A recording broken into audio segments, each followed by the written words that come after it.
You know, if you were a caveman or a cave woman with herpes, even without herpes, you'd have a partner by now.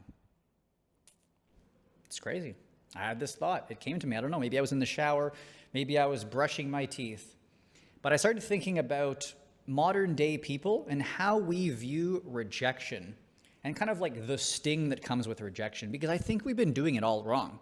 Now, back in the caveman days, ooga booga wooga booga, biologically, rejection was a motivating feeling to find a partner. There were saber-toothed tigers, and there was like other bands of crazy people out there trying to kill you and take your woman and take your husband and like beat you over the head with a rock. Survival was difficult. I'm pretty sure they lived to like 12 or something. I don't know. But being alone, the sting of rejection, the sting of isolation was not meant to keep these people alone. It was to encourage them to go and find someone. Now, if you were a woman, I know in this day and age you can't say you need a man to protect you, but like literally if you're a caveman or a cave woman, you got to get protection, okay? Should have wrapped up, bro, I know. But that's besides the point. If you were a woman back in the day and you felt the sting of rejection, you'd go and you'd find another partner. You'd go and find that. The reason to bring this around to the actual point of the video is nowadays, you don't actually need to band together to survive. You got Uber Eats. You got, I don't know, dating apps. You got OnlyFans. You have a house that isn't built out of like sticks and stones. Hopefully, it don't break your bones, but you know, words will never hurt you unless it's a herpes stigma. You can detach. Link in the description if you want some help with your diagnosis. When we get rejected nowadays, it stings. And we say, I don't want to feel that again. I'm better on my own. I'm okay. Even if everybody who feels that way, even if their goal is, I want to eventually find love. I want to find someone who accepts me. I want to be able to date and disclose effortlessly and not have any trouble. But our brain is still from caveman days. But we don't feel that same need to like continue seeking people out because the pain has been, I guess, alleviated a little bit by our need to not find someone. So I think from like a survival perspective, you needed a partner back in the day. But from a survival perspective nowadays, you don't. And it's just sort of like, that would be nice to have. Because if this was the caveman days, you'd be dead.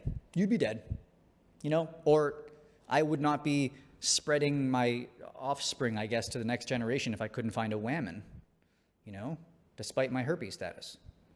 It'd be cool if, like, they disclosed back in the day, too.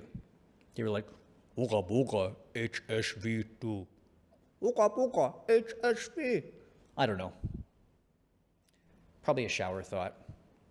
This video is all over the place, but I wanted to make this idea because I just started looking into like the science of rejection, I guess, and it dawned on me that we're probably looking at it differently, where nowadays you don't need to date again. So the same biological, I guess, programming is what keeps you stuck now versus would have motivated you to go and find love if this was however long ago the cavemans existed. If they did, who knows? Maybe it's a conspiracy. So yeah. So if this video does nothing but sort of put that thought in your head, high thoughts, reddit.com/high thoughts. Think about it. Think about whether or not your aversion to rejection is coming from a place of, I don't want to feel that pain, even though I want to find love. And then flip the script and ask yourself, well, if I wait too long, am I not going to end up in the same situation as I am right now, which is alone? And maybe you're not in the right headspace, the right framing, the right version of yourself to go and date and risk rejection, which I'm at risk of, everybody's at risk of. Maybe you do need some help. I'll leave a link down below to a 3-step process to help you guys out with your diagnosis. Maybe that's the first key. Maybe that's not fully being ready right now, but taking steps in the right direction. Because at the end of the day, when you are someone that's still worthy of love, when you've backed yourself with knowledge about the stigma and transmission and how to keep partners safe, and when you learn how to actually disclose, frame it properly, make it effortless, not be discouraged by someone's negative reaction, then rejection doesn't sting as much. And you no longer need to, I guess, cower back to your cave and say, I'll never make this work. It's a little bit of a reality check, but think about this. You want to guarantee that you stay alone forever, or do you want to risk a big prize? See you in the next video.